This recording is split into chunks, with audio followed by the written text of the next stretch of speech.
A wee bit of an early Hibs preview, of course, 3 o'clock Saturday, be there, be square, but if it sounds a wee bit echoey, so what guys, I'm in the bathroom, you know what, we're back, the Rangers are back after what feels like the longest international break in human history. We've resorted to crazy things, news-wise, Joey Barton, Rangers, bullying, I can't even be arsed. I made a fed on it, and you know what? It's a slow week when you're talking about that pish at the end of the day, and that's what it is, folks. Utter pish for the lot of them. But let's go into the stuff that matters, folks, and that is the fact that Rangers are back, and we're talking here about match preview. Injuries were not exactly kind to us during this international break.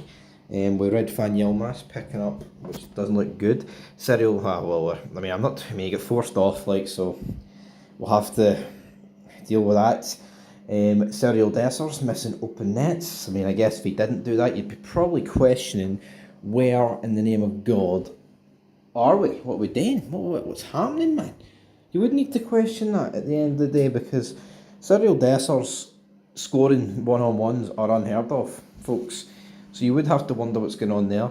But, we've seen Yanis Hadji celebrating with some, I say celebrating, he was chatting, he was talking to some Northern Ireland supporters with their good draw against Romania, and then what happened? Northern Ireland pumped Scotland 1-0. Steve Clarke must go. But we're not here to talk about international football. It was kind of a quick wee round up, and also Jordan Pickford's pish. Alright folks, it should be the big man, Jack Butland, in between the sticks for England, but no, again, English snobbery. England are shite, make me no mistake about it.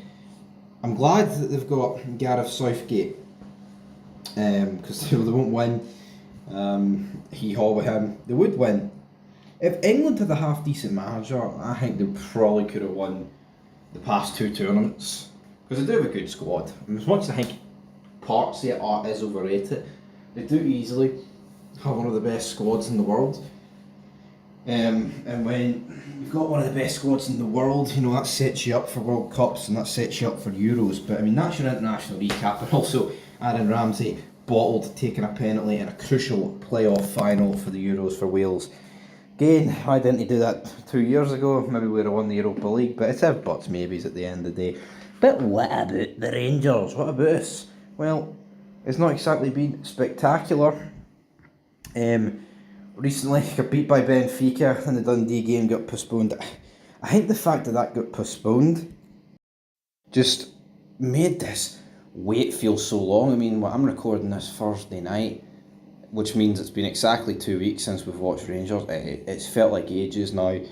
A lot's happened. International break, it dragged. I was in Fort William getting pished every night, going on magical Highland adventures, which there will be a few more videos to do with that, but I'm not going to fire them all out at once. Might make it a Monday thing. A good weekend hangover. Wouldn't that be good? Actually, no.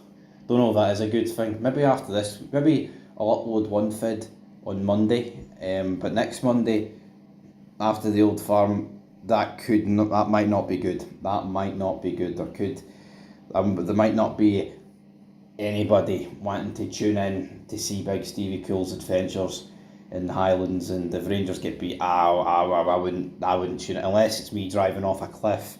Then that would probably be the only suitable thing in an Old Firm defeat. But in all seriousness, back to the task at hand. We've got to win on Saturday, and that's the bottom line. Hibs have improved recently under Nick Montgomery. I don't know, Nick Montgomery doesn't impress me. He comes in, I'm going to play this way, I'm going to play that way, and I just look at it like, is Nick Montgomery the best that Hibs could have to offer? I think Hibs are just benefiting for the fact that the league, Aberdeen, a team that should be up there, are shite.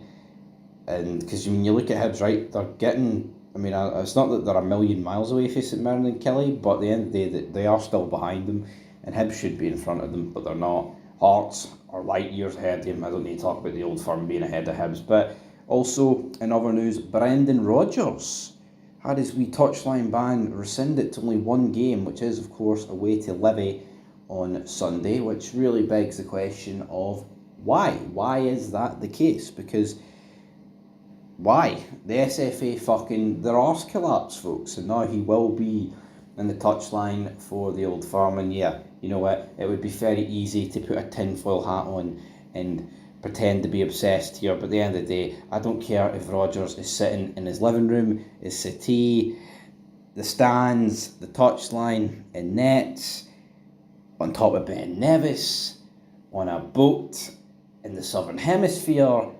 Rangers should not be using wherever Brendan Rodgers is as an excuse, because if we turn up and put in a fucking Old Firm performance that's due, by the way, with no excuses. But as for the Hibs game, folks, I'm going to go for 3-0 Rangers. Let's bounce back with a bang. A lot of players will be refreshed. A lot may be injured, but a lot are refreshed. So I'm going to go with 3-0. And until next time, the FIP is back, baby.